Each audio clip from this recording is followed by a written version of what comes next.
I want to just jump right in. The 5 people before us right now are Nathaniel Fick, who's to be the ambassador at large for cyberspace and digital policy. I am so happy that we are looking at cyberspace and digital policy and having someone up to lead that. We thank the president for that nomination. We also have Mr. Michael Schiffer to be Assistant Administrator for Asia and U.S. Agency for International Development, USAID, and we're very excited about that. Perhaps at this point there should be a hush in the crowd because we were about to introduce someone from New Jersey. I want to introduce Ms. Rachna Korhonen, who is from, of course, the Garden State, to be ambassador to the Republic of Mali. And then we have Ms. Lucy Tamlin to be ambassador to the Democratic Republic of the Congo. And finally, Ms. Jessica Davis-Bay to be ambassador to the Republic of Cote d'Ivoire. And I am very happy to see, as some of you have already seen, one of my favorite people in the United States Senate, Senator Angus King from Maine. He's going to be introducing the man to his right, Mr. Nathaniel Fick. Senator King, you are recognized. You can give your remarks. I know that we are in one of the most demanding weeks in the United States Senate, so after your remarks, no one will look askance at you if you leave and duck out.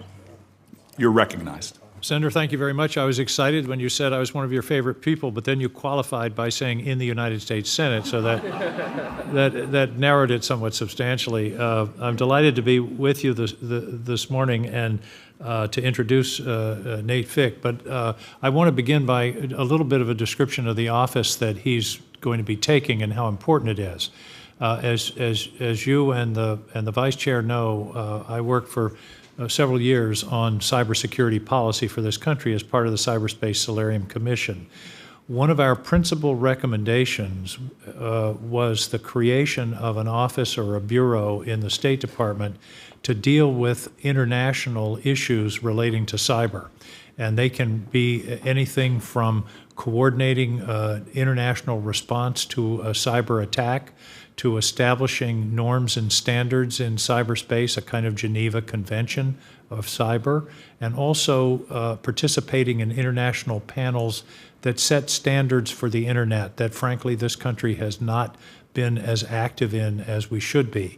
This recommendation has been turned into something called the Cyber Diplomacy Act, which has passed the House and is going to be considered in the near future by this committee. I commend it to you as an urgent piece of legislation.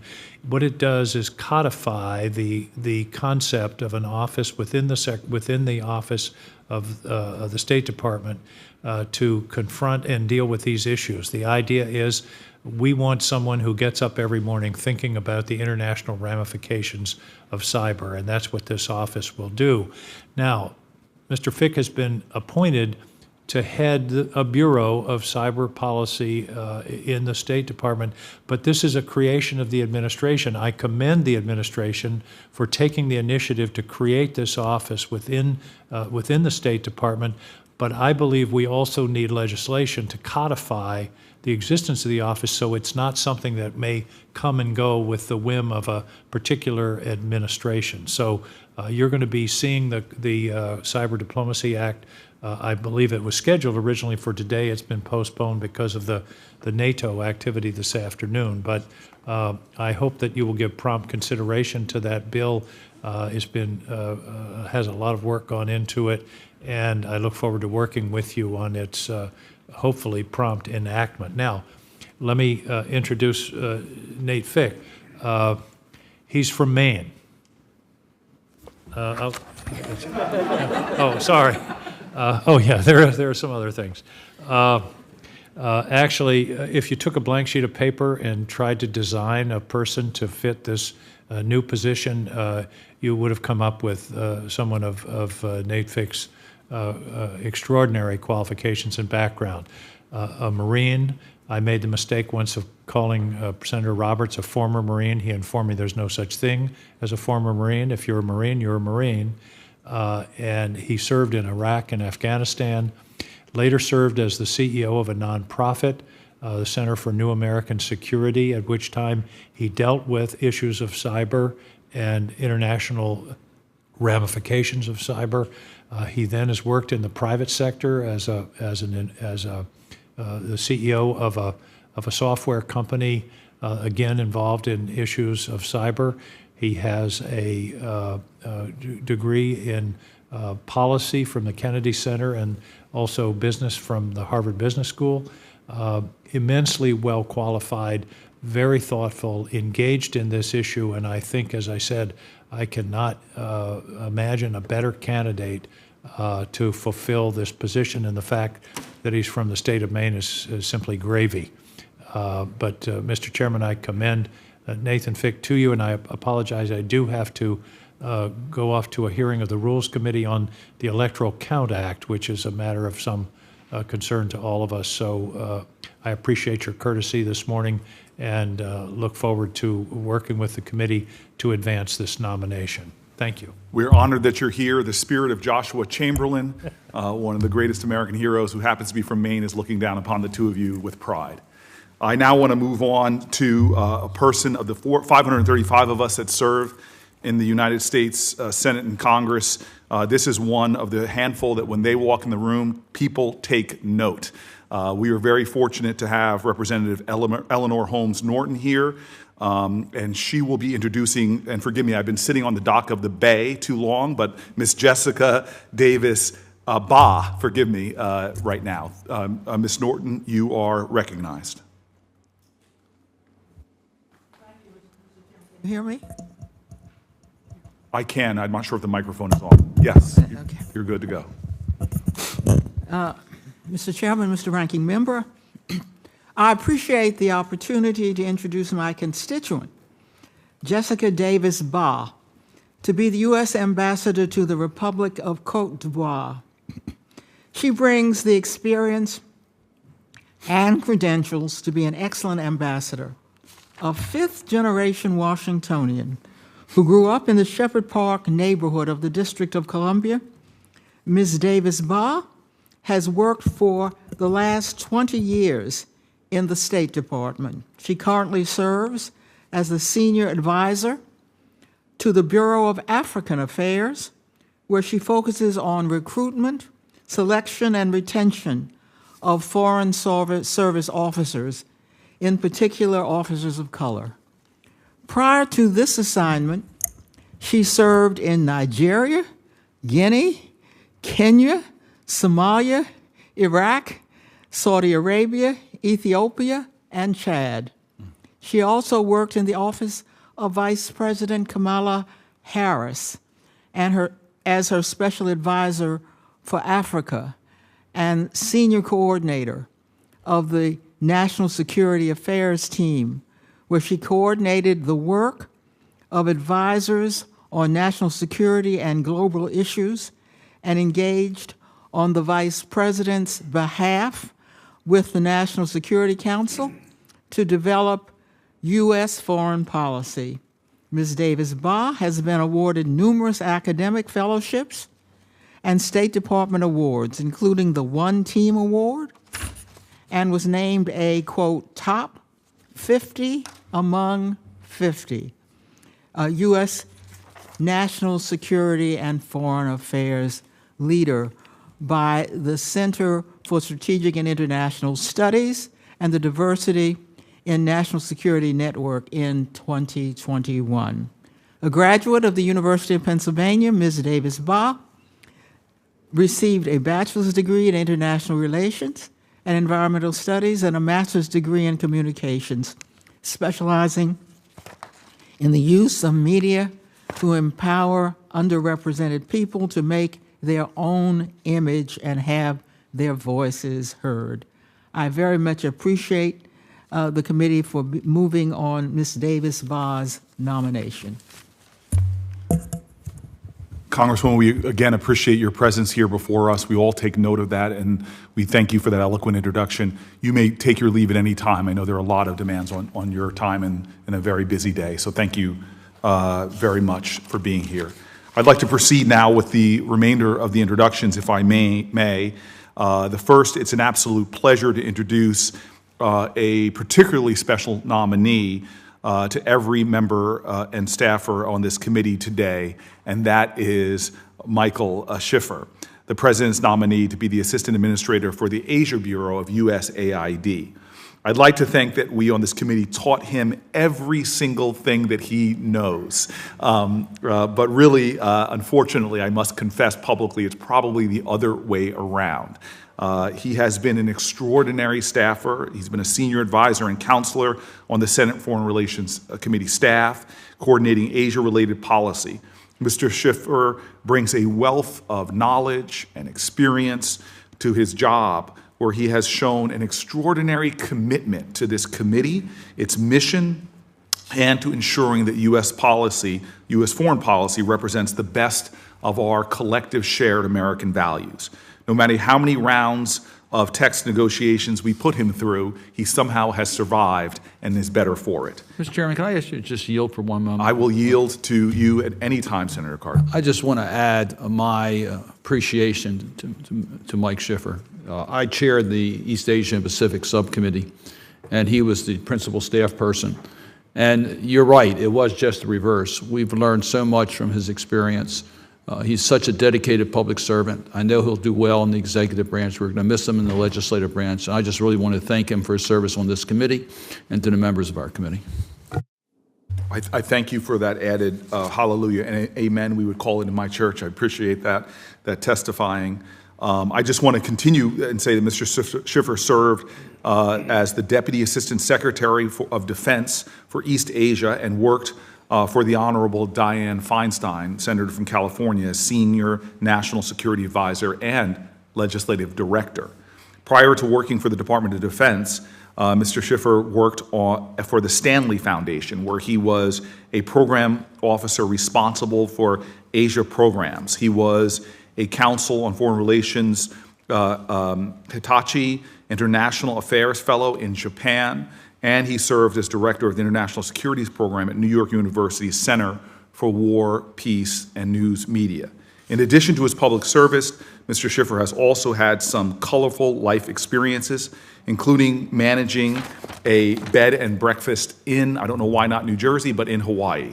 I look forward to quizzing the nominee on the best bagel spots for this New Jersey boy if I visit the island. Mr. Schiffer's regional experience and intricate knowledge of Congress make him an excellent candidate to oversee the Asia Bureau's Development Assistance Program's budget and allocation of resources. As the U.S. grapples with complex challenges, immense opportunities in the Indo-Pacific region, from strategic competition with China to the current global food crisis, from mitigating the impact of climate change to combating emerging infectious diseases, from preventing democratic backsliding to protecting the human rights of minority communities, there is a lot to do. I look forward to hearing from him on the importance of U.S. engagement in the region and how USAID can foster sustainable, resilient, and innovative development. I want to congratulate you on your nomination, and before I move on to the next nominee, you should know that usually the tradition is that Chris Murphy, on his birthday, usually runs a marathon. But instead of doing the 27 miles today, he is here to be here for you. So that's a particular honor. All right, we now move to the great, we put her in the center to mark her importance from New Jersey. I want to, again, Rachna Sachdeva Korhonen, I want to thank you for being here. You hail from Hunterdon County, the mighty Hunterdon County, and you're joined today by your beautiful family who I had a chance to briefly meet. Your husband, Juha, your mother, Mina, and your two sons. I am grateful for them being here. You are a career member of the Senior Foreign Service. You are currently serving as the Executive Director of the combined executive offices of the State Department's Bureau of Near Eastern Affairs and Bureau of South and Central Asian Affairs. Previously, you were the Consul General and Principal Officer for the U.S. Consulate to the Kingdom of Saudi Arabia. Your experience is vast. You led the management section of the U.S. Embassy in Sri Lanka and in Washington. You served as a special assistant to the Undersecretary for Management. Among your other assignments, you served in various capacities at embassies all across the Middle East. Before joining the State Department, you worked in multiple leadership positions in the private sector, and you bring that rare combination of private and public sector experience at the highest of levels.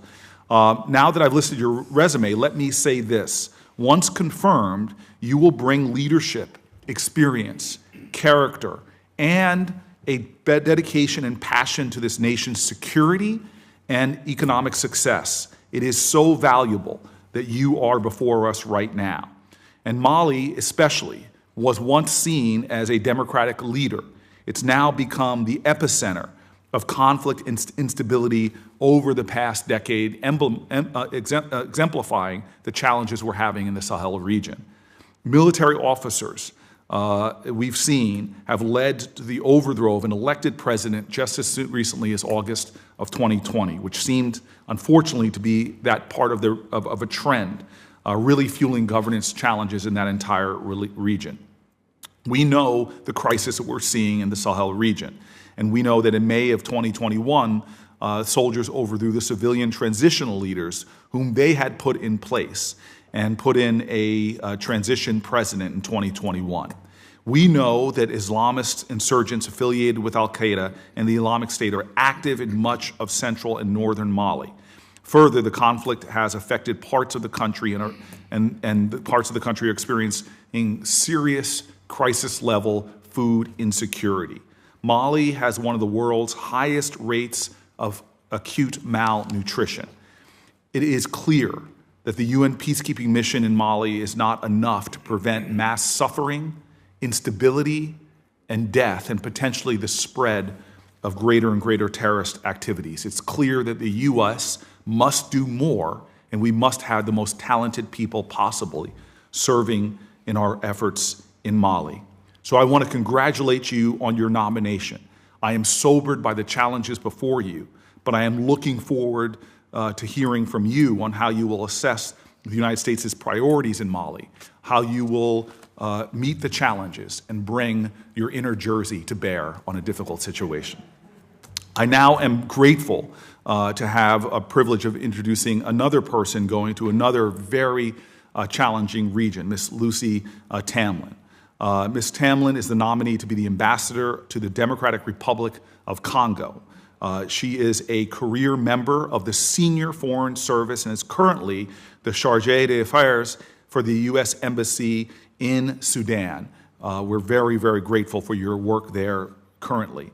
Previously, she served as the U.S. Ambassador to the Central African Republic, U.S. Ambassador to the Republic of Benin, and as Deputy Chief of Mission in the U.S. embassies in Portugal and in Chad. In addition, she has experience at U.S. missions to the United Nations and its specialized agencies as economic counselor at the U.S. mission to the Organization for Economic Cooperation and Development, and as a provincial reconstruction team leader in Erbil. I'll spare the committee this incredible resume. I literally could read for another 10 more minutes. You have an extensive degree of service under presidents of both parties. You are a testimony, in my opinion, to what it means to dedicate your life to this nation's well-being, its safety, and relationships around the world.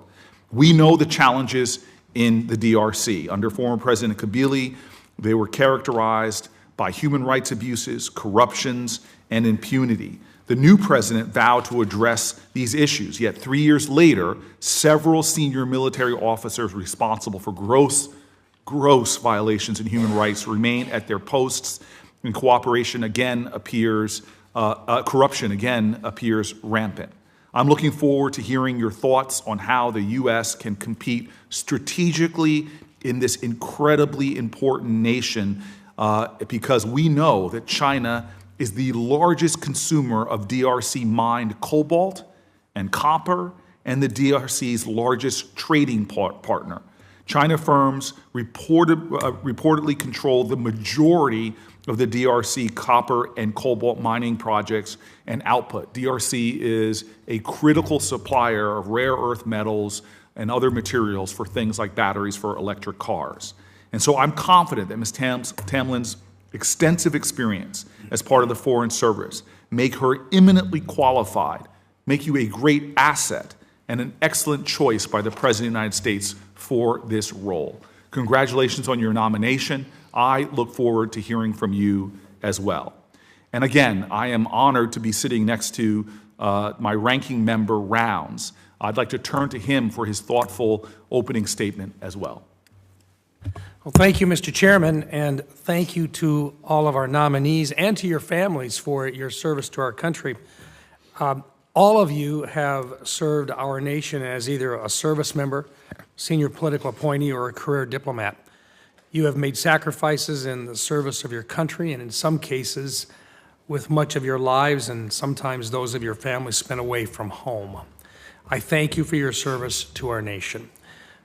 Mr. Fick, thank you for your service in the Marine Corps and your eagerness to continue to serve as our first ever Ambassador at Large for Cyberspace and Digital Policy.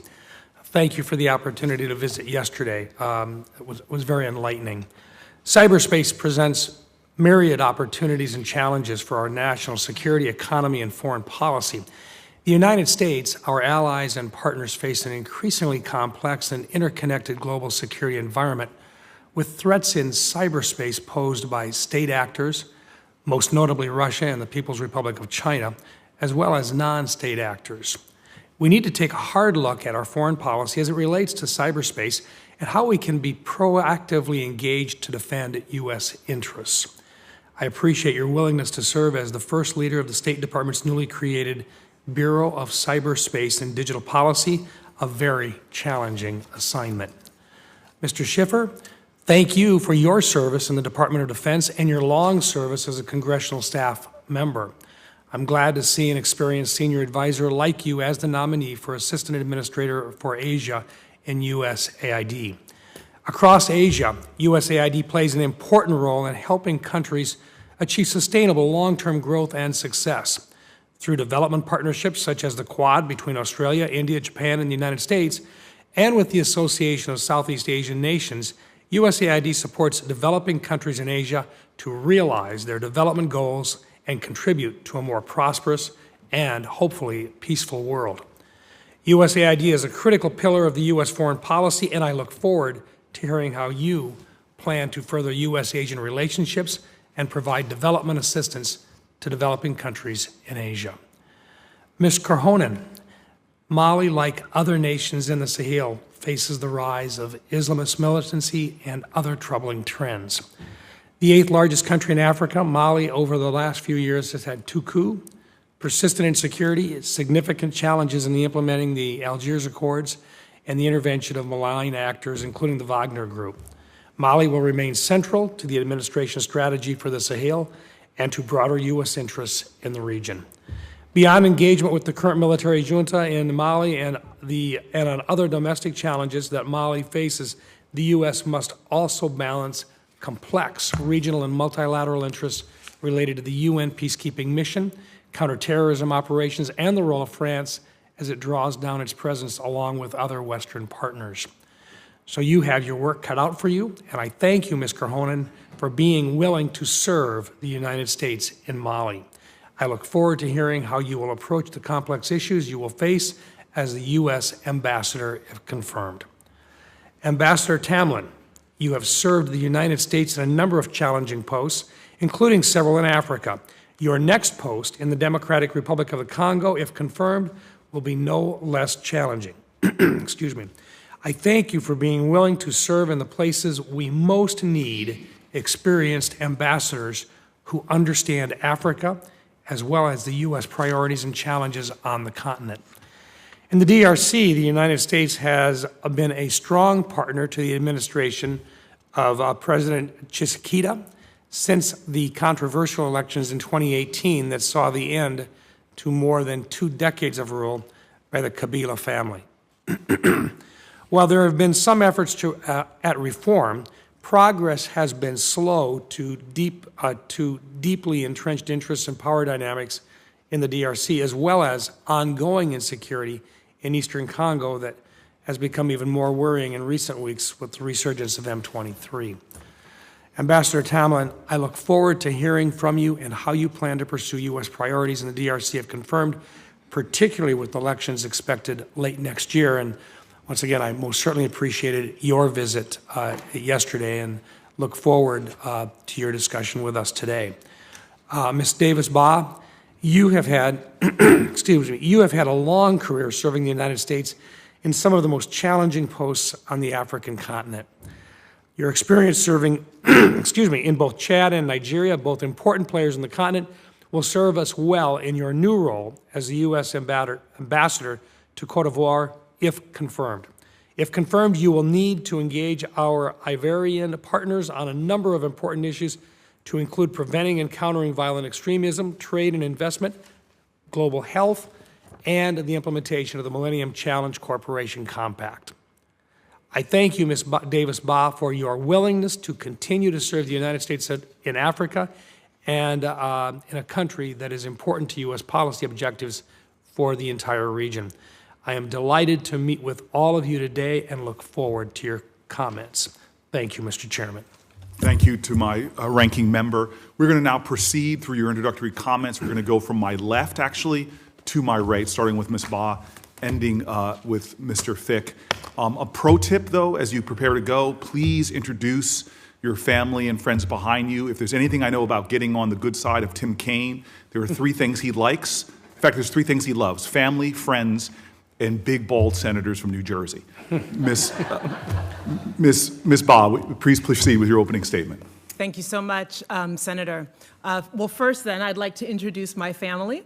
I am joined with me today by my husband, Amadou Mahtar Bah, by my son, Alioune. He is the oldest of my 5 sons, representing all of the Bah boys here today, and my mom, Janice Davis. Mr. Chairman, ranking member, distinguished members of this committee, it is the greatest honor of my diplomatic career to appear before you this morning as President Biden's nominee to be the next U.S. ambassador to the Republic of Cote d'Ivoire. I appreciate the confidence of the President and Secretary Blinken for entrusting me with this opportunity of a lifetime. If confirmed, I will advance our bilateral relationship and build upon our enduring partnership for the benefit of all Americans and all Ivoirians. I am here today to continue my family's legacy of service. We are Washingtonians. We are educators, public servants, and veterans. We are patriots who have chosen life in our nation's capital, dedicated to improving our country and our global community. I made my first solo trip overseas in high school to volunteer with Operation Crossroads Africa, and decided then to pursue life in the international community. If confirmed, I will serve and lead to empower all people to achieve their greatest potential and make a difference in our world. I recognize the enormity of this moment that I share with my family, who support me every step of this journey. I've introduced to you already my husband, Mahtar, and our 5 sons, and if confirmed, they will accompany me to Abidjan. We have served to advance common values in the interests of the United States in Nigeria, Guinea, Somalia, Kenya, Iraq, Saudi Arabia, Ethiopia, and Chad. My late grandmother, Doris Haynes, a retired DC public school principal, accompanied us, celebrating her 90th birthday in Nairobi. Through our service, my parents, Janice and Joseph Davis, my brother Jay and his family, and our friends discover the world through our lived experience. This is an important moment for the people of Cote d'Ivoire. They have taken bold strides to strengthen democracy through political dialogue and reconciliation. With its national development plan, the country is building the foundation for a prosperous future. Ivoirians are investing to reap democratic dividends.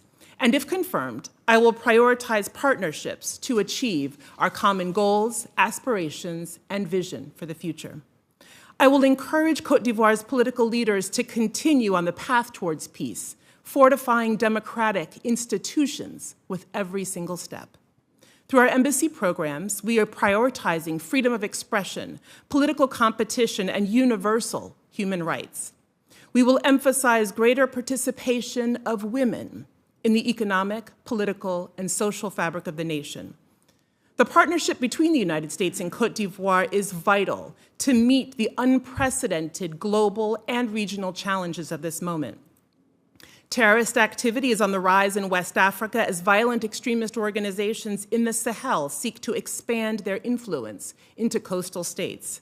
Côte d'Ivoire's neighbors are besieged by extra-constitutional changes in power, and disinformation is prevalent in Ivorian social media. The unjustifiable war in Ukraine has increased food and fuel prices for the people of Côte d'Ivoire and around the world. Yet through all these challenges, our partnerships remain strong. Together, we strengthen democracy, expand economic prosperity, and increase security. Côte d'Ivoire's economic performance is extraordinary, with enormous potential for increased trade and U.S. commercial investment. And if confirmed, I will expand opportunities for American companies to unleash innovation and contribute to a private sector that encourages transparency, entrepreneurship, and inclusive growth. A country is strongest when its citizens experience safety and security. If confirmed, I will work closely with you, members of this committee, and colleagues across the U.S. government to increase health security, enhance Ivorian military capabilities, and strengthen community resilience. I will capitalize on new opportunities provided by the Global Fragility Act, landmark legislation made possible through bipartisan congressional support. If confirmed, I will lead our mission to strengthen democratic institutions, deepen economic and cultural ties, and expand partnerships based on mutual respect between the United States and Côte d'Ivoire. Thank you so much for your consideration, and I look forward to your questions. We thank you for that presentation, and I'd like to now move to Ms. Lucy Tamlin. Thank you, Senator. To start off, I'd like to introduce my cousins, Jesse and Kevin, who are here behind me. Mr. Chairman, ranking member, and members of the committee, it is an honor for me to appear before you today. I'm grateful to President Biden and Secretary Blinken for the confidence that they have placed in me as their nominee for the ambassador to the Democratic Republic of the Congo, that is, DRC. Representing the United States abroad is something that I've done together with my husband, George Serpa, and children, Ben and Philippa, who unfortunately were not able to be here today. I thank them for their unwavering support and their enthusiasm across many continents. In a career spanning 40 years of service, I have most recently served as Chargé d'Affaires in Sudan, Ambassador to the Central African Republic, and Ambassador to the Republic of Benin. I feel privileged to have served in the countries where we are literally on the front lines, where U.S. diplomacy really matters, and side by side with colleagues who answer the call despite the personal, family, and health sacrifices entailed. Looking after the safety of the embassy community and ensuring that each and every American or local employee can flourish and bring his or her best to the job in an environment free of harassment and discrimination is my highest priority as a leader. Mr. Chairman, members of the committee, the United States has important interests in the DRC. This enormous country is home to 47% of Africa's tropical rainforests. The minerals and metals under its soil, if responsibly extracted, will help power the globe's transition to clean energy. The DRC's dynamic, entrepreneurial, and creative population of over 100 million are eager to engage with the United States. Our cooperation with the DRC has strengthened dramatically under the tenure of former Ambassador Mike Hammer. African Growth and Opportunity Act access has been reinstated. Through the Privileged Partnership for Peace, Prosperity, and Preservation of the Environment, we are broadening our engagement with President Tshisekedi's government across the full range of issues, to include security, democracy, and human rights, anti-corruption, the environment, health, and business climate. If confirmed, I commit to nurturing and strengthening this ambitious agenda, which is good both for the DRC and for the United States' health, economy, and the environment. In this continent-sized country, U.S. assistance is helping tackle persistent health threats, notably Ebola, working to advance shared climate goals, promoting responsible and accountable mineral supply chains. We are supporting efforts to fight the pervasive trafficking of persons, natural resources, and wildlife, which feeds corruption and violence.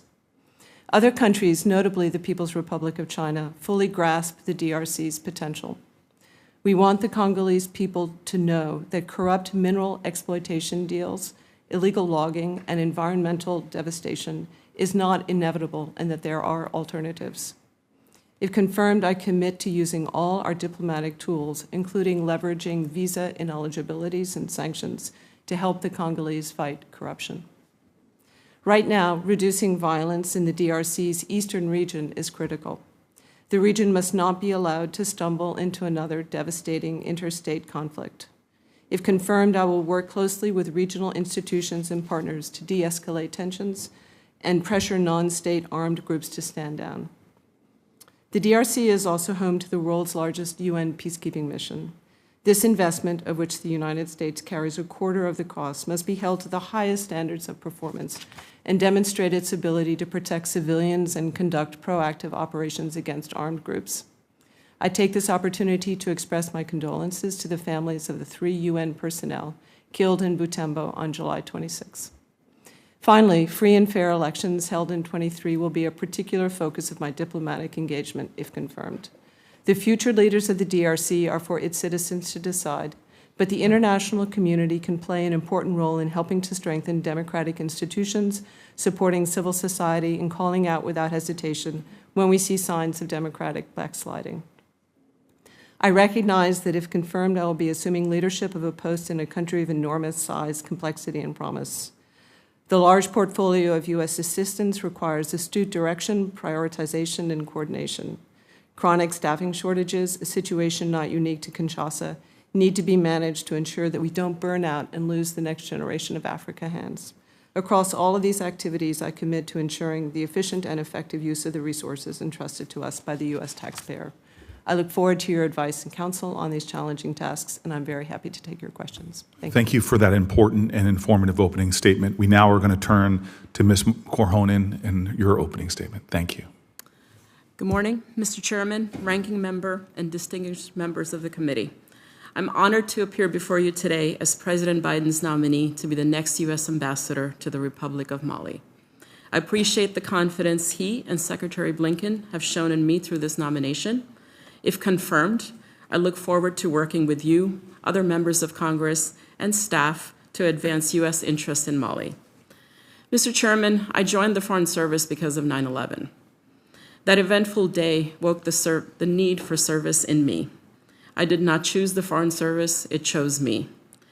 It has taken me to India, Kuwait, Sri Lanka, Iraq, Saudi Arabia, twice, and if confirmed, hopefully to Mali.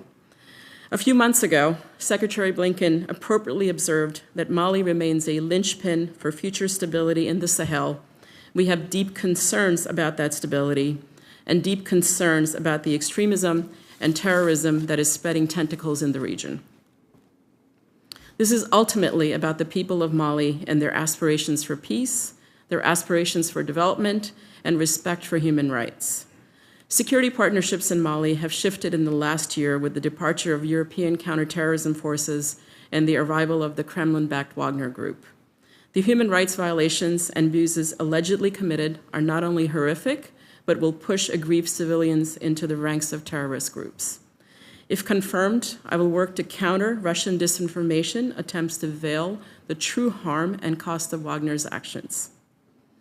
Additionally, the United Nations Multidimensional Integrated Stabilization Mission in Mali, MINUSMA, is facing unprecedented challenges due to restrictions placed on it. I will advocate for the free movement of MINUSMA peacekeepers and for conditions that allow resumption of accountable international security assistance to counter the spread of terrorism across the country. If confirmed, I look forward to leading Embassy Bamako in advancing U.S. interests in Mali. Our main interests include bringing the country back to a constitutional democracy that helps all of its citizens, furthering economic development, and countering the incursion of terrorism that threatens not only Mali, but the rest of the Sahel. We welcome the agreement to a 24-month timeline between the Economic Community of West African States, ECOWAS, and the transition government. If confirmed, I look forward to shaping U.S. activities to encourage constructive participation in Mali's democratic transition and 2024 elections. Malians have shown before that they can be the shining light of the region. U.S. assistance in Mali promotes democracy and improved governance while supporting sustainable livelihoods. USAID's health programs reach 80% of Mali's population, 80%. NIH, CDC have built solid public health systems that met the Ebola challenge in the past, helped mitigate the impact of COVID, and promised to make inroads in the global fight against malaria. These programs are closely integrated with our democracy and counterterrorism goals in a well-coordinated interagency effort. If confirmed, I will work together with our interagency and our international partners to maintain strong partnerships for development and stability. We are committed to the Malian people and their aspiration for responsive democratic governance. Mr. Chairman, if confirmed, my highest priority will be the protection of Americans and American interests, including all mission personnel. Moreover, I will carefully and diligently ensure responsible stewardship of taxpayer dollars through effective leadership of U.S. Embassy Bamako's strong interagency team. Mr. Chairman, you see sitting before you the ultimate American dream. I'm a proud immigrant girl from New Jersey who's had the good fortune to be nominated to represent the best country on earth. So much of who I am belongs to my parents, Paul and Mina Sachdeva. Dad's watching me from New Jersey. Mom's right behind me. I wish my grandfather was alive. He would have been so proud. But the most important person in my life is my husband, Juha, also sitting behind me. I would not be here today without him. He and our 3 children, Varun, Vikram, both of whom are here, and Vera, who's hanging out somewhere in Europe, are what really make my life worth living. I'm deeply grateful to them for their support and their love. Could not have done this without them. Mr. Chairman, Ranking Member, and members of the committee, if confirmed, I look forward to working closely with all of you and would hope to welcome you to Bamako during my tenure. Thank you for the opportunity to appear before you today. I welcome your questions. Thank you for, frankly, that inspiring opening statement about your life and your appreciation of the gravity of the work that you're doing. Mr. Schiffer, we're turning to you. This could be a very brutal hearing for you because, as I learned from studying the Gospels, you're really not appreciated when you come home.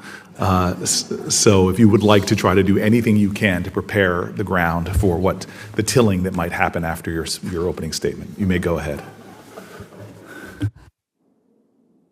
I'm not entirely sure how to follow up on that, Mr. Chairman. I'm wondering if I can get under the table as opposed to be sitting here on this side of the dais. My thanks to you, my thanks to Ranking Member Rounds. It is indeed a much less pleasant experience being on this side than where I'm used to sitting behind all of you. But hopefully I'll manage to survive. I am deeply humbled to be coming before this committee today to serve as the nominee as Assistant Administrator of the Asia Bureau at USAID. And I am deeply humbled also by the trust placed in me by President Biden and Administrator Power. If confirmed, I will seek to contribute to USAID's efforts to build an enduring U.S. diplomatic and development presence in the Indo-Pacific, the most strategically vital region of the globe. And I'm honored to be here today seeking your trust to join with the dedicated staff of USAID to undertake this important work on behalf of the American people. I'm joined today by my former wife and friend, Wendy Wasserman, and my daughter, Josie. Josie's support and encouragement and all that she's had to put up with over the years, and including this right now, means everything to me. My partner, Stephanie Klein-Albrandt, and her son are not able to join me today, but Stephanie's wisdom has contributed much to making me capable of seeking your advice and consent to undertake this task, and I owe her a debt which can never be repaid. So too, my mother and sister, and my father, who's no longer with us, but whose ethical teachings and moral guidance have long been my lodestar. I also want to express my appreciation and support for Chairman Menendez and all that he's provided me with over the years. His tireless commitment to building a nation and a world consistent with our highest values and aspirations, especially at times when those values have been uniquely stressed both at home and abroad, has been nothing short of inspirational. And last but certainly not least, I want to express my thanks to all the members and the staff of this committee. You all know how strongly I feel about the work that you all do, that we all do, I think I can still say that, and how torn I am to leave. If confirmed, I pledge that I will work with you in genuine consultation and partnership, and I trust that you will keep me honest should I falter in that pledge. As we face the challenges of the 21st century, including the realities of strategic competition with China, I can think of few undertakings more important than extending USAID's mission to drive sustainable and inclusive development, regional prosperity, and stability in Asia. It is central to our national interest to help meet the region's humanitarian needs, contribute to free and open regional architecture, and to work with the people and governments of the region to safeguard their sovereignty, build vital civil societies, and to promote democratic governance, confront human rights violations, and to combat gender inequality, corruption, and kleptocracy. And as I know members of this committee appreciate, we do this work not just because it is the right thing to do, although it is certainly that, but because working alongside allies and partners in the region to build a more capable and connected Indo-Pacific community is vital for America and benefits American workers and families. As the President's Indo-Pacific strategy states, the United States has long recognized the Indo-Pacific as vital to our security and prosperity, and we have pursued partnership in the region since our very founding as a nation. There is no shortage of challenges in the region. Climate change poses an existential threat across Asia, from Pacific islands threatened with rising tides to the fragile ecosystem of the Tibetan Plateau. More than 300 million still live in extreme poverty, and food insecurity threatens the lives and livelihoods of millions. Unmet basic education and healthcare needs, democratic backsliding, and immense infrastructure requirements are just a few of the challenges the region faces. But just as there's no shortage of challenges, so too there is no shortage of opportunities to foster deeper local partnerships, greater innovation through localization, and more meaningful results to drive development progress, not simply development programs. If confirmed, I look forward to pursuing opportunities to work with our partners, particularly in the Pacific, on climate adaptation, disaster preparedness and resilience, and a sustainable future, as well as opportunities to enable high-quality development finance and public-private partnerships to further the President's partnership for global infrastructure and investment. Equally important will be furthering good governance, anti-corruption, human rights, and supporting civil society actors in the region. We can do this by building deeper relationships with our development partners, including the Quad, so that together we are more efficient and effective in meeting regional needs. Likewise, we can strengthen our work with our ASEAN partners to build real functional problem-solving architecture. Thank you all for the opportunity to appear before you today and for your consideration of my nomination. I look forward to any questions you may have. We are grateful for that opening testimony. We're going to now turn to Mr. Fick for his opening testimony. Mr. Chairman, Ranking Member, and distinguished committee members, I'm honored to appear before you today as nominee to be the first ever U.S. Ambassador at Large for Cyberspace and Digital Policy. Joining me, behind me, both physically and metaphorically, are my wife, Margaret, and our daughters, Ella and Kate. They are constant proof for me that despite the digital world's importance, life's true rewards are found right here in the physical one. My parents, Neil and Jane, are watching from Maine. They instilled in me a strong sense of family, of integrity, and of public service. I feel as if all the threads of my professional life come together in this role, from combat service as a Marine Corps infantry officer to leading a national security research organization to building and leading a cybersecurity software company. American technology leadership is critical to the credible promotion of our values, to sustaining our economic strength, and to our national security. It is the next frontier of American diplomacy. Our future will be shaped by the infrastructure, standards, norms, and policies that determine how digital technologies are developed, deployed, and used. We are in a global contest for a democratic future in which we can all use technology to reach our full potential, and against an authoritarian future in which technology is harnessed to repress free expression and destabilize open democratic societies. Countries such as the People's Republic of China and Russia have a very different vision for cyberspace and the use of digital technologies, which is why American leadership matters in this arena alongside like-minded allies and partners. Recognizing this context and building on the ongoing work of the Department, Secretary Blinken established the Bureau of Cyberspace and Digital Policy earlier this year with the strong bipartisan support of this committee and others. If confirmed, I pledge to partner with the committee and with all of Congress to further elevate and integrate cyber and digital policy in U.S. diplomacy and diplomacy in U.S. cyber and digital policy. There are three key areas where, if confirmed, I would partner with the committee to make progress.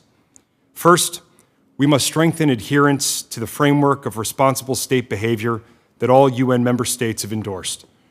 This framework affirms that international law applies to state conduct in cyberspace and lays out norms that, although voluntary and non-binding, guide what states should and should not do in cyberspace.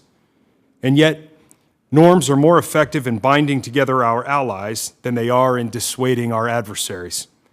To reduce the frequency and severity of damaging cyber incidents, we must collaborate across the U.S. government and with partners around the world to deter malicious cyber activity and impose meaningful consequences on states that engage in it and those that willfully harbor cybercriminal organizations. Second, we must promote a global digital economy that lets U.S. companies and their workers compete on an equal playing field around the world. This includes preserving the free flow of data across international borders while protecting users' privacy and the confidentiality and integrity of the data. We must support open, transparent standards and the multi-stakeholder model of internet governance that has enabled decades of innovation. And we must promote new innovations, such as open radio access networks, and work to ensure the security of the entire telecommunications ecosystem upon which we all rely. Third, we must at every turn champion a positive vision for digital freedom and digital inclusion while working to combat digital authoritarianism. This means partnering with civil society, the private sector, and other governments to understand how digital technologies can help people exercise their human rights and reach their full potential. We must harness these technologies to strengthen democratic governance instead of allowing them to be used for repression. I approach each of these missions with great respect for the dedicated public servants at the Department of State who have ably championed U.S. interests as cyber and digital issues have become a foreign policy imperative. If confirmed, I will dedicate my time and energy to building the new Bureau into an enduring institution with the talent and resources it needs to advance U.S. interests around the world through diplomatic engagement and foreign assistance. I appreciate the trust President Biden and Secretary Blinken have expressed in asking me to serve in this new role.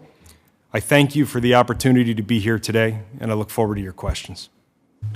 Mr. Fick, we thank you so much for your opening statement. This is how I'd like to, without any objection from my ranking member, I'm going to defer to Senator Menendez for his opening round of questions, and we're going to come back to the ranking member. Then we're going to proceed to Senator Kaine. I'm going to be here for the duration so I can save my questions to last, depending on who shows up. And with that, I would like to turn to my senior senator, senior to me in time in the Senate, but also senior to me in sagacity, tenacity, and audacity. Okay. I'm going to record these comments. Anyhow, let me thank you, Mr. Chairman, and the ranking member for presiding over this nomination hearing. One of the most important things we do as members of the committee is oversee nominations, and we need the help of all of our colleagues in getting through the nominees. So I appreciate both you and the ranking member for doing it, and thank you for the courtesy of being able to go first. I have some other issues. Congratulations to the nominees. Before us today, we thank you and all of your families for your service to our country. Let me take a few minutes of personal privilege to speak about Michael Schiffer, who has been my longtime senior advisor and counselor on the Senate Foreign Relations Committee. He's one of the leading foreign policy minds in Washington, having also served as Deputy Assistant Secretary of Defense for East Asia. He's a respected expert on Asia with a network of relationships across the continent. I never forgot when I first started visiting Asia when I was on the committee in 2006 and started going with Michael to visit Asia. And it would be very interesting to me when heads of state, including when I was chairman of the committee previously, would say, "Hello, Mr. Schiffer," before they'd say hello to me. So it just goes to the depth of relationships he has. I've long relied on Michael's counsel, expertise, and judgment in dealing with some of the most vexing issues facing the committee, and no one is more qualified or more deserving of this nomination than he is. He's dedicated and committed to a values-based foreign policy that champions freedom, human rights, and democracy, and he'll be a strong advocate for those principles across the continent, and will work to ensure that AID's programming reflect our values and our interests. And he is someone who doesn't hesitate to speak his mind. Stories about his willingness to speak truth to power abound, but don't worry, Michael, I won't share them here today. But it's an important quality that will serve him well in the executive branch as he ensures that USAID has a seat at the table and a voice in the interagency process. It's precisely that kind of leadership that we need in the administration today, someone that knows the right approach on assistance to Asia and how to get it there. So I appreciate all of those great assets, and I will not continue with my remarks on you because then my time will be eaten up for questions. So I'll include them for the record. Michael, thank you for your excellent work with us. Mr. Fick, to be the ambassador at large for cyberspace and digital diplomacy is the new frontier for us. The State Department unveiled the Bureau of Cyberspace and Digital Diplomacy in April this year. Last week, the committee introduced a State Department authorization of 2022, which contains a version of the Cyber Diplomacy Act that would authorize the CDP Bureau in statute and thus support its long-term viability. What would be your top priorities as ambassador at large for the Bureau if it finds its footing in the department? Thank you, Senator, for the question and also for having me here today. I have three immediate top priorities, and I think of them as concentric rings moving from innermost to outermost. Because the Bureau is new, the first and innermost priority is building the team and establishing a culture both in the Bureau and in the department where a fluency and expertise in digital technologies is seen as important to the careers and futures of career Foreign Service officers and members of the civil service. I can imagine a future where any candidate to be a chief of mission is expected to have an understanding of these issues because they're a substrate that cut across every aspect of our foreign policy. The second priority, the second ring moving outward, is to assert the State Department's rightful place in the interagency process on topics of cybersecurity and digital policy. And then third are all of the policy challenges out there in the world. The wolf closest to the door, so to speak, in my view, is the Russian invasion of Ukraine and the threats and opportunities it provides in the digital space for us. And then I believe our strategic competition with China along digital lines is probably the defining strategic question of my generation. Well, I'm glad to hear you say about making sure that the equities of the State Department at the table in the interagency process are honed, because from my perspective, sometimes the State Department doesn't get its due as it relates to its critical role in the context of the interagency process, so that'll be an important one. And I hope that you will, upon confirmation, create a productive relationship with this committee. This committee has members that are very interested in this domain and want to engage with you in the days ahead. I commit to that, sir. And if I may, Mr. Chairman, one other question. Ms. Korhonen, did I pronounce it correctly? Okay. The Trans-Sahel Counterterrorism Partnership Program Act of 2021, which is law, which I sponsored, not only calls for a strategy for the Sahel, it calls for a specific strategy for Mali as part of the overall approach. We had a hearing where representatives from state, DOD, and USAID shared the administration's approach.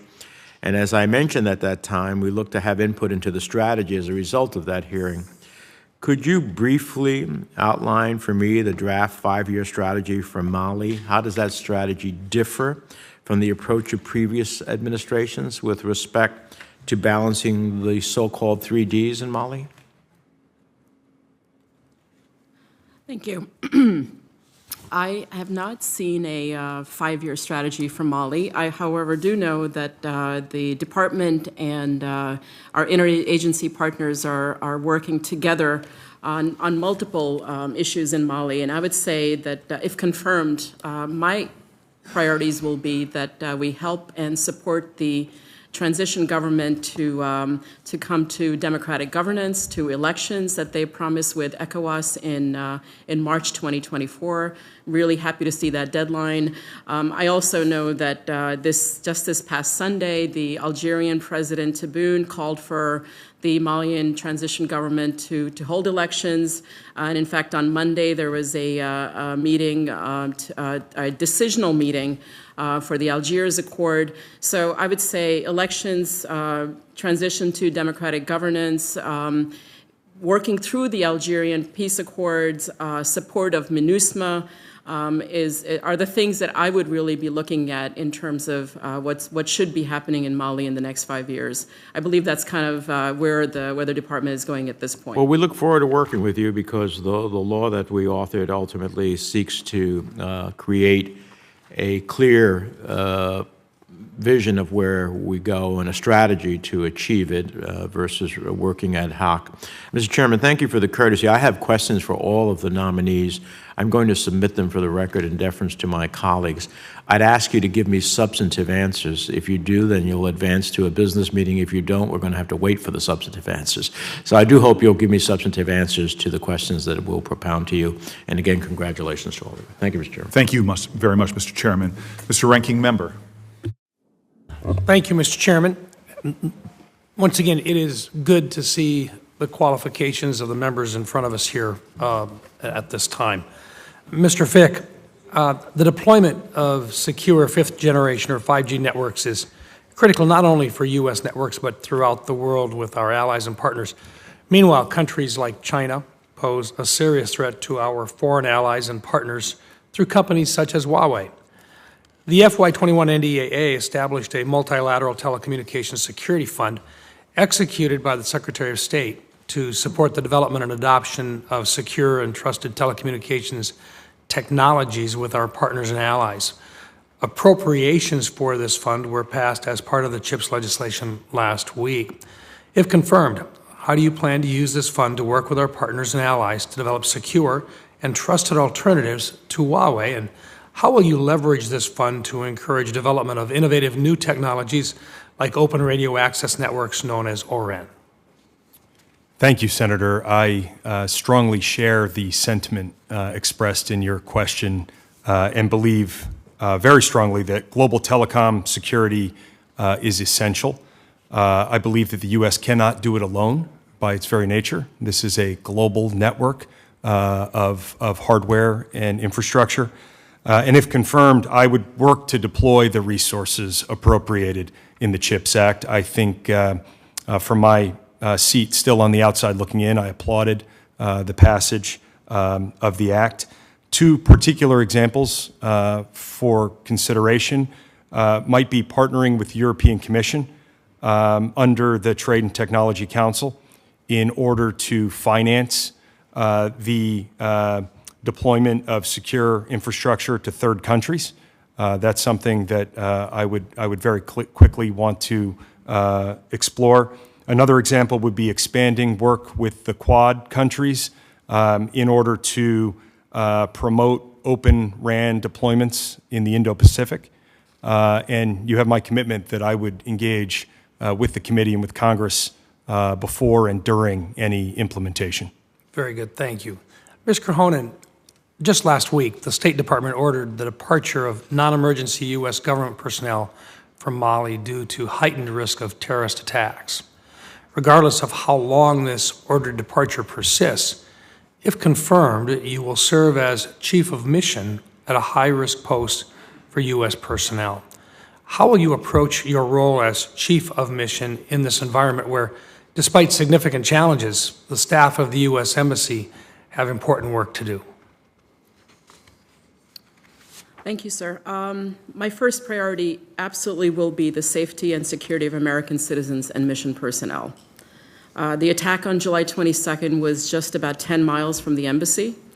The situation is serious, and we must proceed with an abundance of caution.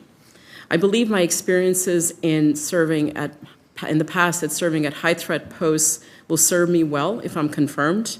I also understand that Mission Bamako enjoys high morale, and if confirmed, it will be my goal to sustain that positive work and life experience while we navigate Mali's myriad challenges together. Thank you. Thank you. Ambassador Tamlin, what's your view on the prospects for credible elections in DRC next year? Thank you, sir. Well, the Congolese have the right to free, fair, and on-time elections, and they want that. And we know that the path to a more prosperous and stable DRC lies through a good election and a consolidation of their democratic experience. It's a country with immense challenges because of the size, the logistics that are needed. The institutions, we know, are weak. If confirmed, one of my highest priorities would be to immediately review the planning that is underway to prepare ourselves and the country for elections. And there are three things in particular that we need to look at. The first is progress on national preparations. How are they doing in terms of voter rolls, procurement, the census that may need to take place? The second thing is, how is our assistance helping in the right places? And then finally, what is the enabling environment? You can't have a credible election if there's not an even playing field for all of the candidates, and if rights of freedom of assembly or freedom of expression are not fully supported. Finally, a credible election just doesn't happen overnight. It's something that you need to be preparing for and planning for a good period of time in advance, and that includes messaging to the government clearly what our expectations are. So I hope to be able to do that and also work closely with international partners so that our messaging is strong and consistent across the board. Thank you. Mr. Chairman, I do have questions for the other nominees, but in the interest of allowing our other members to move forward, I think I'll defer them and allow the other members to ask questions first. I recognize Senator Kane. Thank you, Mr. Chair, and thank you, Senator Rounds. I could ask questions for about an hour of this panel because I think I could learn a tremendous amount. But let me make two comments and then really one question that will be for you, Ambassador Tamlin. First, to Nathaniel Fick. When my son Nathaniel was a senior in high school in December of 2007 and came to me and said, "Mom and Dad, I want you to know that I've been talking to a Marine recruiter for the last few months. I noticed that he had your book, One Bullet Away, on his bookshelf." And I think it was a surprise to us when he told us this. I think your writing was influential in his decision. He had an 8-year career as an infantry officer with 2 deployments, is now a reservist. But I just wanted to say you have influenced a lot of people in a lot of your previous capacities, but that book in particular, and maybe even the Nathaniel coincidence was one, helped create a really talented Marine officer, my oldest son. Thank you, sir. And then, Mr. Schiffer, I'll just say it's really a treat to see you back. You performed such good service during my time on this committee, and you're so well suited for the position. Ambassador Tamlin, I'm going to take my questions to you in a completely different direction because I feel like the 5 of you are very qualified for the positions that you're going to be going to, and I'm going to support you all. But when we have foreign relations folks who are posted in countries right now that I'm concerned about, I often ask about your current post rather than the one to which you'll be nominated. And I'm very, very worried about Sudan. And I think I'm going to just talk to you a little bit about that. The reports just within the last few days from CNN that Sudanese gold has been plundered by Russians to support the Ukrainian war has led to street protests in Sudan. And I'm interested that the Sudanese government has reacted to these reports by cracking down on plunderers? No. cracking down on those who revealed the information that demonstrated that Russia was plundering their gold reserves. What do you think this very shocking reporting portends for Sudan, and what advice would you have for the committee about the way we should approach U.S.-Sudanese relationship given the significant number of challenges in Sudan right now? Thank you, Senator. Well, I think that the path ahead to deal with this and other issues is supporting a civilian-led transitional government.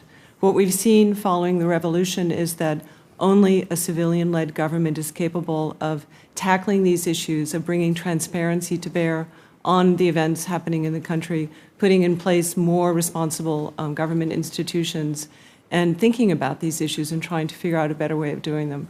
So that is our major focus right now. We're working very closely with all of the stakeholders involved to support a civilian-led transitional government.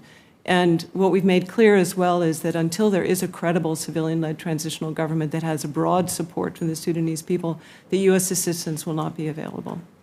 The reporting is just a few days old, and again, it's really shocking. I would encourage all my colleagues to read it. I imagine many have, and I applaud CNN for doing such good work on it.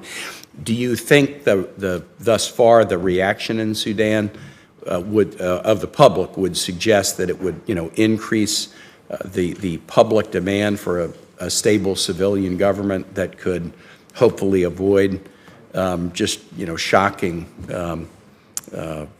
malfeasance of the kind that's been reported? There's no debating this issue. I would say about 100% of the Sudanese population seek a civilian-led government.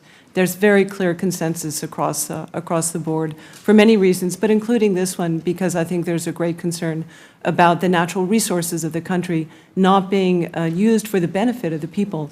So I think it simply underscores the importance of moving swiftly forward on this transition. Thank you. Thank you. With that, I yield back, Mr. Chair.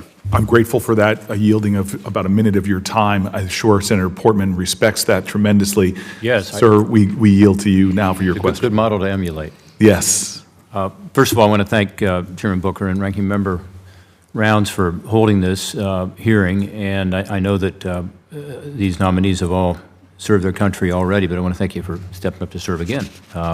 And with regard to Africa, enormous potential, often overlooked, and so for our nominees heading to African countries, we need your U.S. presence there. I'm heading to Africa, to East Africa, mostly with Senator Coons in a couple of weeks, and we look forward to that visit, but there's so many questions I could ask about that, but I'm going to focus on something else, which is Mr. Fick. And again, appreciate your service, including in the Marine Corps. What I'm concerned about is that we have overlapping responsibilities and authorities with regard to our cyber defense, and this has been something I've worked on for a while with very little result, actually.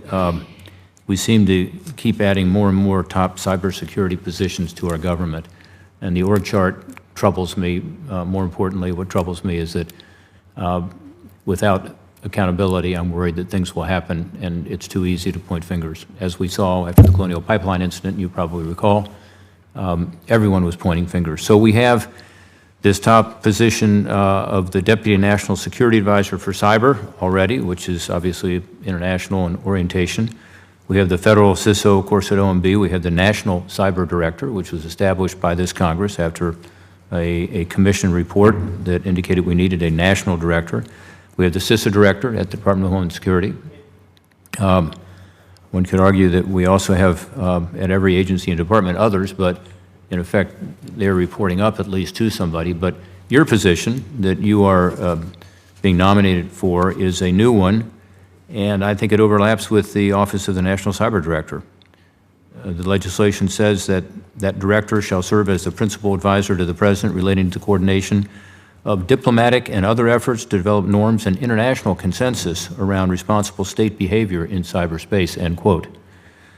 So I just want to know from you, one, are you sensitive to this issue and aware of it?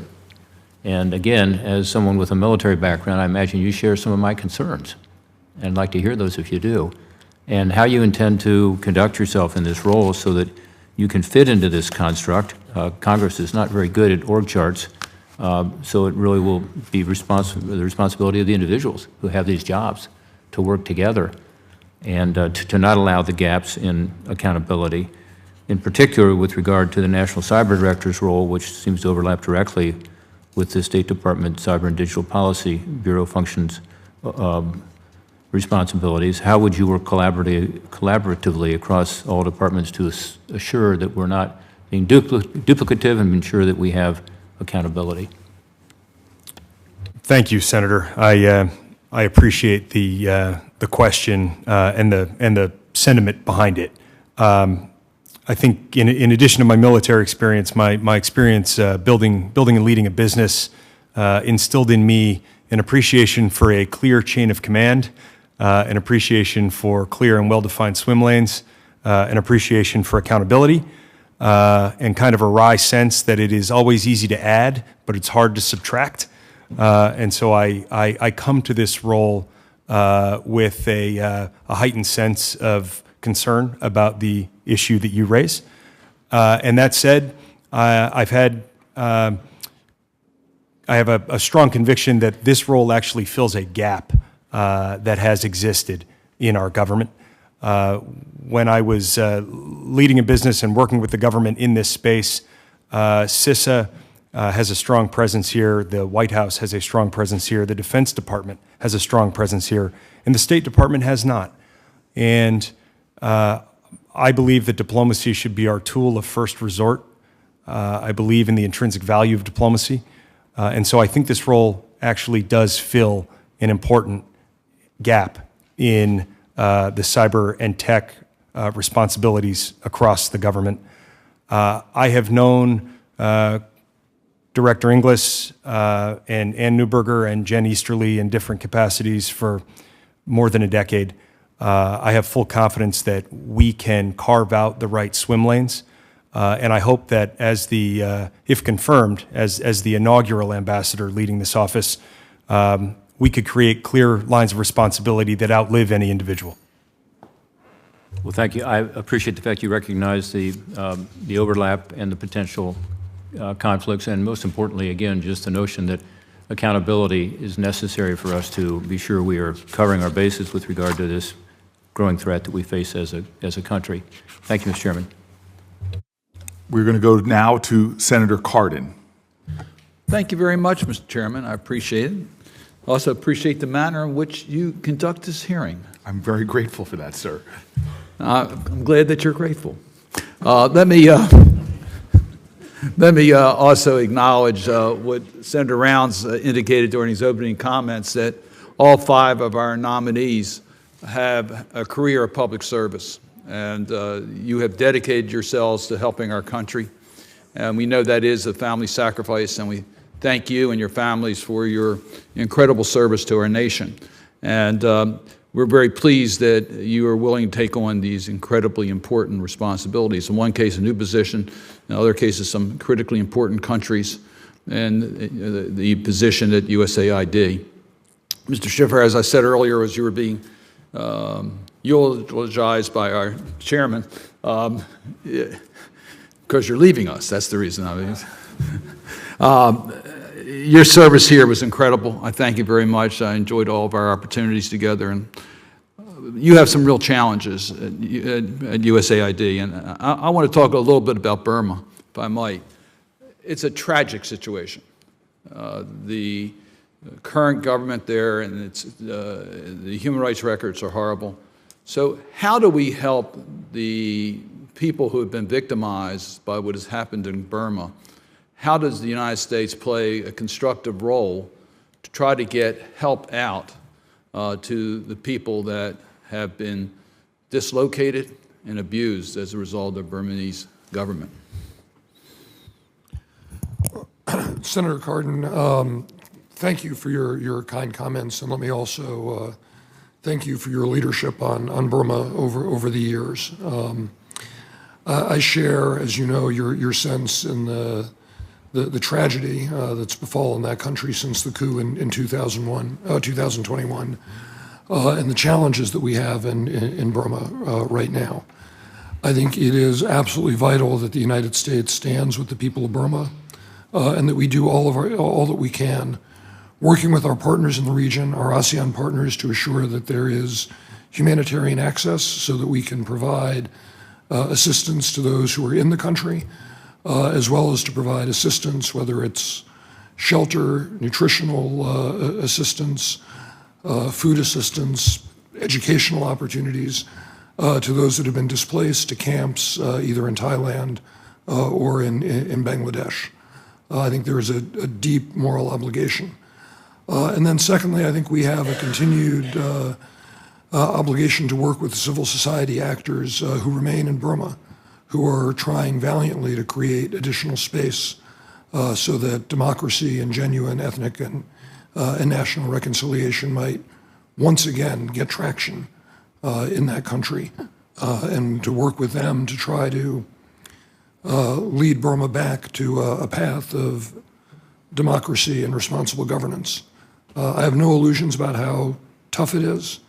I have no illusions about the challenges that we face with the military junta in Naypyidaw. But this is important work, and if confirmed, it's one of the issues I intend to throw myself into. Thank you. Mrs. Tamlin, I want to talk a little bit about DRC. There's been obviously a challenge in the past. The government appears to want to make a commitment to fight corruption, and I'd be interested as to how we can assist in that regard. They also have an election coming up in 2023 that we would like to see how we can assist to make sure that's a free and fair election. So just tell me your strategies and commitment to the human rights agenda and the democracy agenda to assist in regards to what is necessary to fight corruption and to ensure that we have free and fair elections the best that we can in that country. Thank you, Senator. Well, those would certainly be among my highest priorities if confirmed, because we know that human rights abuses and corruption actually eat away at any prospects for the DRC to emerge as a prosperous and stable country. So it's in their interests, and it also has to be the sine qua non of our partnership with them that they're making progress on that. Through the what we call the Privileged Partnership for Peace, Prosperity, and Protection of the Environment, which is kind of a portmanteau for a lot of activities that are undergoing, we have a strong human rights and democracy component. And we also, of course, are working to support the elections. I just mentioned a couple of things that we're doing. But let me note that after the last elections, we didn't fail to call out actors who had been engaged in corrupt practices and undermining the elections. And I think that stands out as quite the warning. And we certainly need to make sure that we keep those tools ready if we see the same kind of circumstances repeating themselves as far as corruption or bad actors that threaten the integrity of the elections. And similarly, on human rights and corruption, we need to hold the leaders accountable for that. And I think that's something that, if confirmed, would be part of my dialogue with the leaders of the country to make sure that they understand how it's not just a question of words, but actions in terms of addressing problems of corruption, whether it's in the military or in other parts of the government. Thank you. I agree. You have our support here in the Senate to amplify those issues, particularly if we believe that attention is needed in order to get the right results. So thank you. Thank you. Thank you. We thank the stalwart senator from Maryland, and now we move to the one senator in the entire United States senator who is indeed forever young.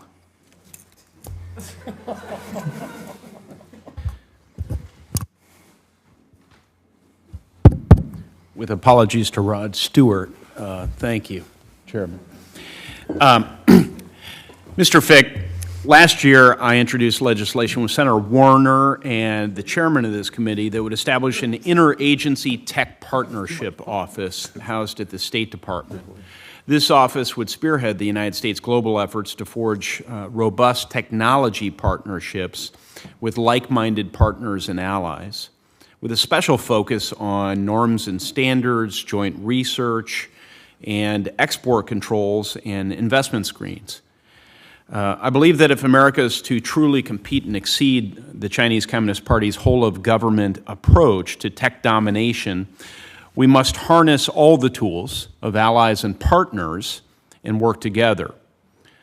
Consistent with the bipartisan vision of the CHIPS and Science Act, which just passed Congress and the President of the United States will sign into law in a few weeks, we're trying to formalize this effort to crowd in the talent and treasure of other countries in co-developing technologies so that we can have common standards and really marshal all of the collective wherewithal that we have as we think about this generational competition with the CCP. Do you believe that the State Department is best positioned within the federal government to lead creation of this interagency tech partnership office?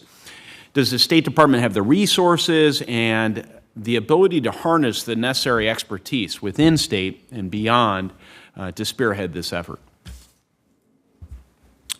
Thank you, Senator. I do believe that the State Department, as the nation's lead foreign policy agency, should lead on the partnership aspects of technology collaboration. I appreciate also that this is a cross-cutting issue inherently. It has defense elements, it has intelligence elements, it has economic elements, et cetera. And so I would not expect that these efforts to sit exclusively in the State Department.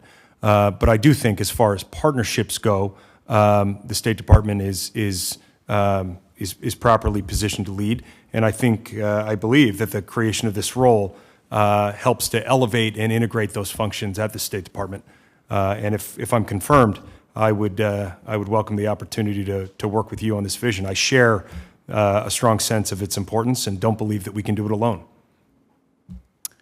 Thank you for that. I would look forward to that opportunity, sir.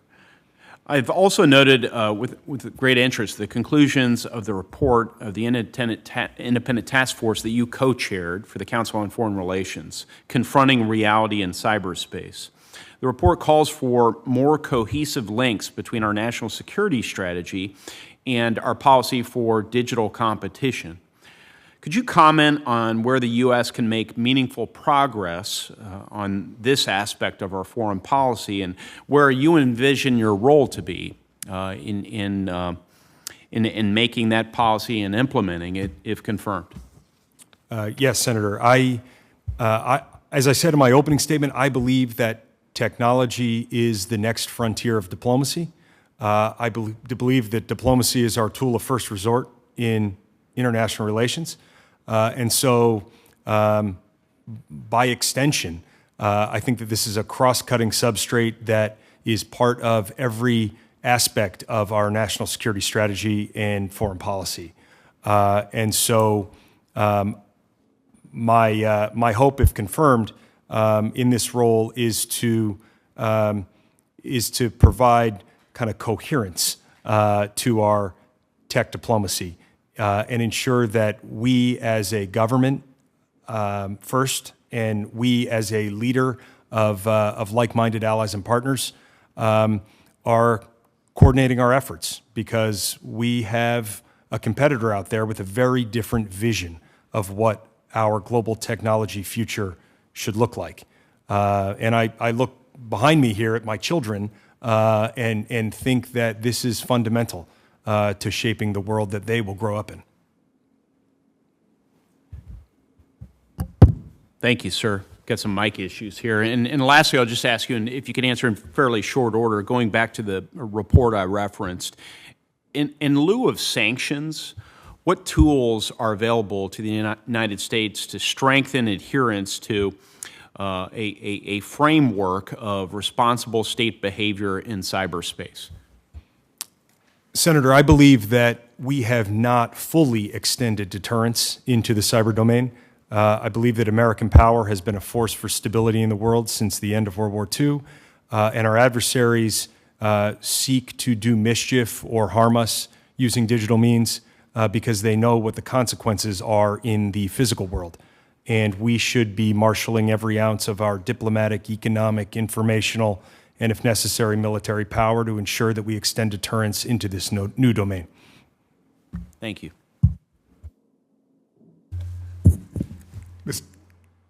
Mr. Young? Yes, Mr. Booker.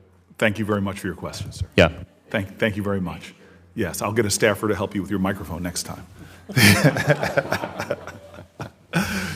Thank you, my friend. As always, your thorough questions are informative and important, so thank you. I want to start and jump in. Ms. Ba, you have been spared the scorn and questioning of my colleagues, so I want to jump in with you on some really, what I think are really important issues. I have a great concern that we're heading, as a globe, spiraling into the greatest food insecurity our planet has ever seen, affecting more people than ever. And obviously, this is an issue for Cote d'Ivoire. And so I would like to know from you, what is the largest impact of the Russia's war in Ukraine on the agricultural sector in the country? And what are some thoughts of yours to help to deal with any food insecurity that is going to result? Senator, thank you very much for the question. Indeed, the impact of the war has exacerbated food insecurity in Cote d'Ivoire and across Africa. Agriculture is one of the most important sectors for Cote d'Ivoire. It's one of the largest exporters of cocoa, the largest exporters of cocoa in the world. And so we are looking to continue and to deepen these partnerships in the agricultural sector with the U.S. companies that are already active in the country, but also to set and to strengthen a business climate to encourage other American companies, because when American companies are working in partnership in Cote d'Ivoire and across the region, we see innovation. And so if confirmed, I would be focused on strengthening the role of American companies, the American model, to be able to look at how to not only deal with the immediate crisis of food security, but also to be able to create the conditions so that small-scale farmers, larger farmers, women, young people can have livelihoods in the agricultural sector and to be able to feed themselves and to be able to sustain their lives in the long term. I want to ask you just a personal issue. I worry about our economic relationships often with African nations when we're often sustaining relationships that reflect the colonization of the past. And so when you look at Cote d'Ivoire, you know, the government's National Development Plan emphasizes efforts to diversify beyond raw commodity exports, which I think is really important for the development of countries and their strength. They look to promote domestic processing of cocoa beans or raw cashews into more finished products, which I think is a very healthy economic evolution. How can the U.S. support this initiative in diversifying their agricultural sector while also ensuring that the other priorities, human rights and more, continue to be sustained for the evolution of their economy? Thank you for that as well, Senator. Economic opportunity is really the foundation of security very often. They go hand in hand. And good governance, transparency, accountability is also part and parcel. So if confirmed, I would be looking at how to have integrated approaches in all that we do, and to really bring the best of the United States to bear in Cote d'Ivoire, to be able to engage with young people, because very often young people, 77% of the population of Cote d'Ivoire are below the age of 35, they need to be able to see opportunity, and they need to be able to see what's possible. And the American model is different than a colonial model and traditional models. And we have incredible companies. We can help Cote d'Ivoire diversify their economy, looking into other industries as well, like cultural industries. But when we look at American companies, encouraging different models that can look at corporate social responsibility and to be able to broaden from an integrated perspective economics, good governance, as well as security. Thank you very much. I would like to go quickly to Mr. Fick. We often look at the issues of cyberspace, digital policy, in terms of our fears, concerns, and understandable worries. But I'd like to maybe frame my question in the opportunity side. and really ask you that about the April 28th Biden administration's announcement that 61 nations joining with them, really for the Declaration of the Future of the Internet, which really affirms the U.S. and other signatories' commitments to an open, free, global, interoperable, reliable, secure Internet that also protects human rights. And I guess I'd like to know, how do you envision the CDP's Bureau's role in pursuit of this new global partnership, and what aspects of the Declaration you're going to be prioritizing? Senator, thank you for taking us from thinking about this issue solely in terms of strategic competition and affording an opportunity to talk about the positive, affirmative vision for what technology can do globally. And I think the Declaration for the Future of the Internet is exactly that. It is an aspirational framework, and it is one that has a lot of power as a galvanizing set of principles to help build a voluntary coalition of like-minded partners and allies who share our view of an open, free, interoperable, secure digital future. If confirmed, I would use this role to try to expand the number of states who are signatories to that document, and do it by telling a positive, again, affirmative story of the power of technology. And I think about my colleagues down the table who may be representing the United States in parts of the world where, for the first time in human history, literally at their fingertips, young people can have all of the world's information available to them. And that's an incredibly powerful, transformative force. All right, I made a mistake. I'm going to end my questioning. I intended to leave my questions to the very end. We're going to go to the Senator Van Hollen, who is an extraordinary partner, an important member of this committee. Then we're going to go back to some procedural questions I have for the entire panel that I should have asked at top. Then I have some of the most grueling, brutal questions I've ever asked somebody for Mr. Schiffer. And then we're done. I think everybody else is going to submit for the record. So, Mr. Schiffer, please get ready for me to come at you hard. But Mr. Van Hollen, go ahead.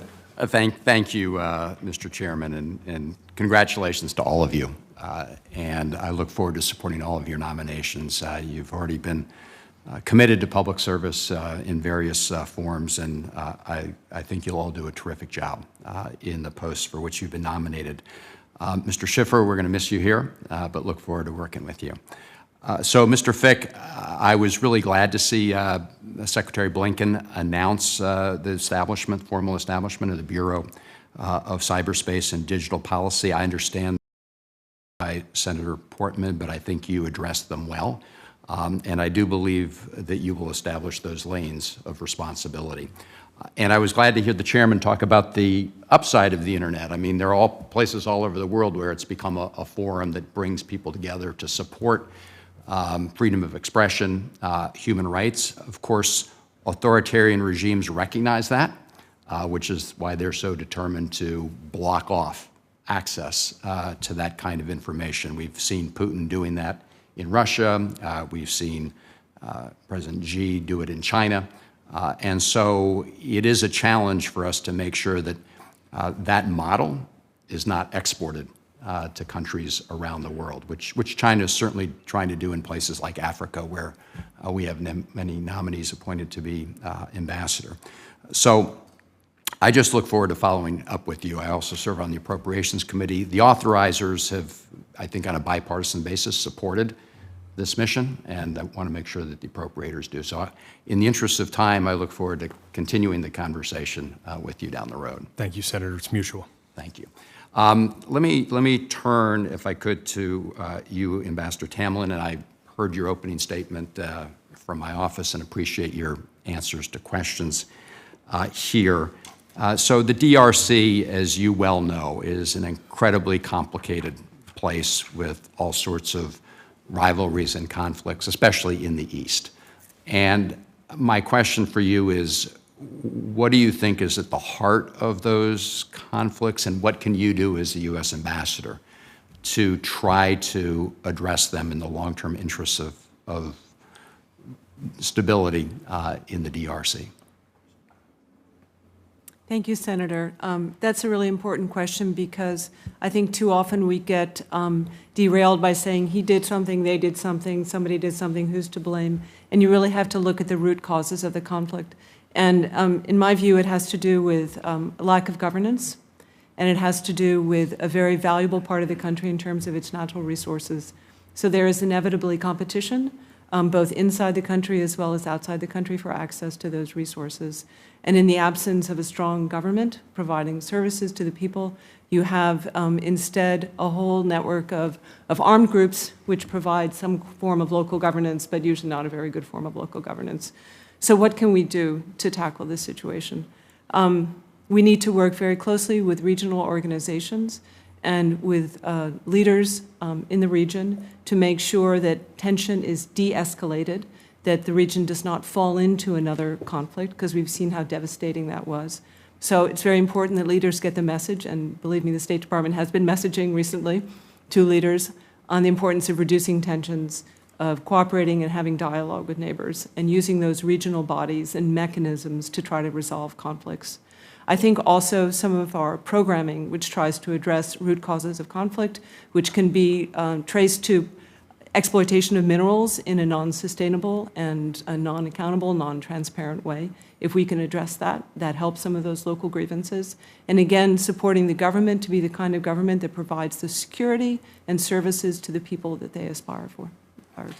Well, thank you for hitting on all those points, and I know that Senator Booker raised the issue of rare earth minerals in his opening statement. That obviously is part of what's at the heart of this, a lot of these conflicts, and so look forward to working with you on that as well. I do want to bring to your attention a great Marylander who has been very involved in the DRC. His name is Pastor Weaver. He's the pastor of one of the largest AME churches in Maryland. He is the president of the Pan-African Collective. He's established a school, the Weaver School, in the DRC that has over 900 students in primary and secondary school, 20% of them orphans. Our former ambassador, Mike Hammer, visited the school, and so my ask of you is once you get settled, there, if you would also go out to see the school. I think it's a great example of the faith-based community here in the United States supporting important humanitarian and educational efforts in Africa. Thank you, Senator. If confirmed, it would be my pleasure to go and visit. Thank you. Thank you. Thank you, Mr. Chairman. I'm very grateful for you, Senator Cardin. So I'm going to get my Schiffer questions done. Prepare yourself, sir. There'll be 5 questions. I hope you can answer them as quickly as possible. Then we will have procedural questions, and then I think we're a wrap. So, Mr. Schiffer, obviously there's a crisis in Sri Lanka right now. The president fled and resigned amongst a really full-scale economic crisis and protests. There was a new Sri Lankan president that was elected by the parliament, very closely affiliated, unfortunately, or fortunately, depending on your views here, but I imagine it's unfortunately, that doesn't have public confidence. I'm really wondering about USAID and what we could do to sort of guide or alter our policies there, and how we might respond quickly to support any meaningful democratic process, institution capacity building, civil society bolstering in the weeks and months ahead. Thank you, Mr. Chairman. I mean, the situation in Sri Lanka has been truly, in a different way, but similar to Burma, tragic over the past several months. My understanding is that USAID has sought to engage to provide for the immediate humanitarian assistance given the economic crisis on the ground in Sri Lanka, and that the USAID is part of the larger set of activities to coordinate with other partners in the region, including through the Quad, to look to support proper governance in Sri Lanka. I think this is a long-term rebuilding process. It's an issue that, if confirmed, I do intend to look at closely and come back to this committee and to you to consult and to get your guidance. I really hope we can have that conversation. All right, sir, this is the speed round.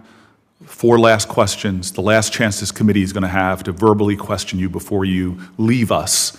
We all have abandonment issues as senators, so prepare yourself. Your first question, you are an Asia expert, correct? Allegedly.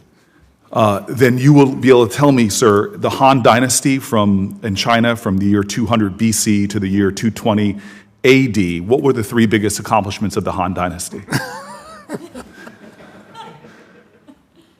Let the record show you could not answer. Number two, sir, there is a significant movement going on in parts of Asia that you, I'm sure, have heard of. It's called K-pop. Could you please tell me your three favorite male K-pop bands? There is only one K-pop band, and that is BTS, so that's my answer. That is wrong, and let the record show that you got yet another answer wrong. And then finally, you know that modern mathematics was really innovated in Asia, the extraordinary accomplishments in math and science.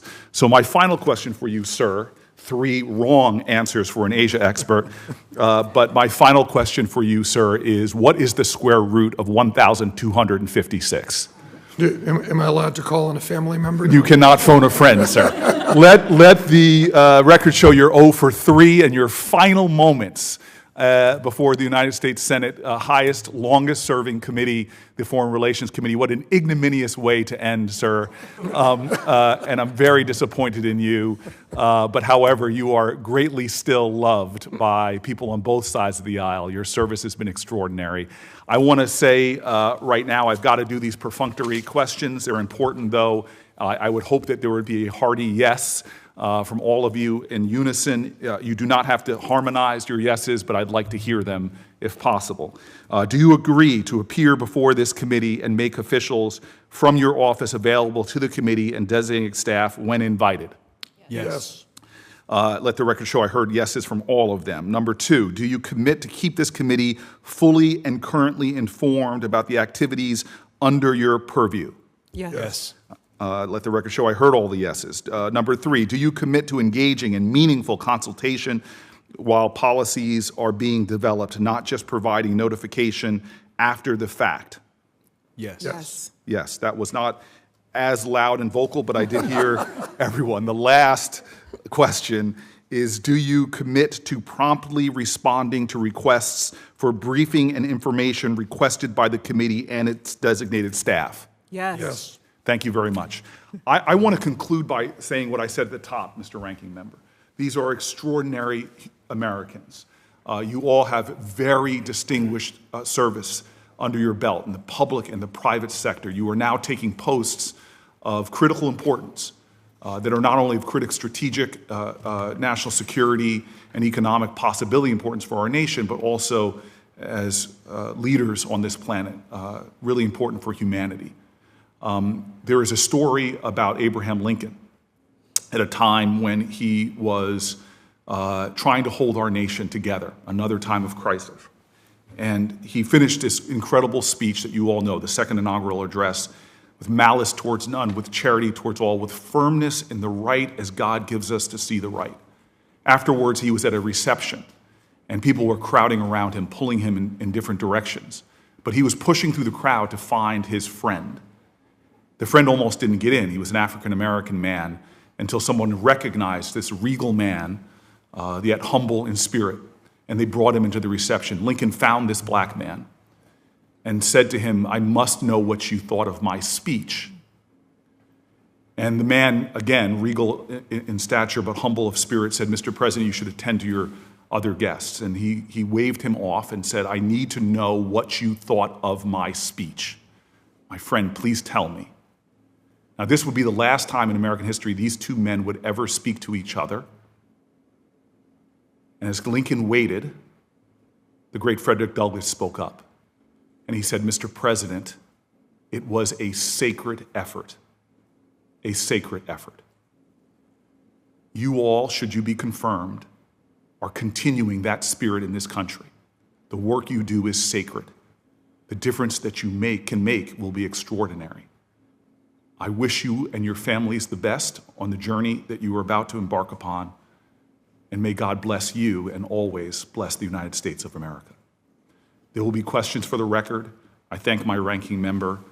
And now I need to enter 2 letters into the record before gaveling out, and they are here. I'd like to, without objection, from my colleague and my friend, I'd like to introduce 2 letters for the record in support of Mr. Fick's nomination. No objection being heard, it is so ordered. Again, the record will remain, for this hearing, will remain open until the close of business on Thursday, August 4th. Please ensure that questions for the record are submitted no later than that date. And as you heard from Senator Menendez, please make them thorough. Again, congratulations to the nominees' families. Please, please. Thank you, Mr. Chairman. I would just say, look, the United States Senate has not only the responsibility for advice and consent, but also for the oversight, and thus the reason for the questions by the chairman as to being able to appear. And it's a very important part of the job that we have here. And I thank you for your answers in that specific regard, but also for, once again, as we've all tried to express, your interest in serving our country, and in particular, your family's participation as well, which is sometimes very, very challenging. And with that, Mr. Chairman, I'd like to thank you for the hairless, or I should say airless way in which you conducted yourself today with this committee hearing. Thank you. With that final dad joke, this hearing is adjourned.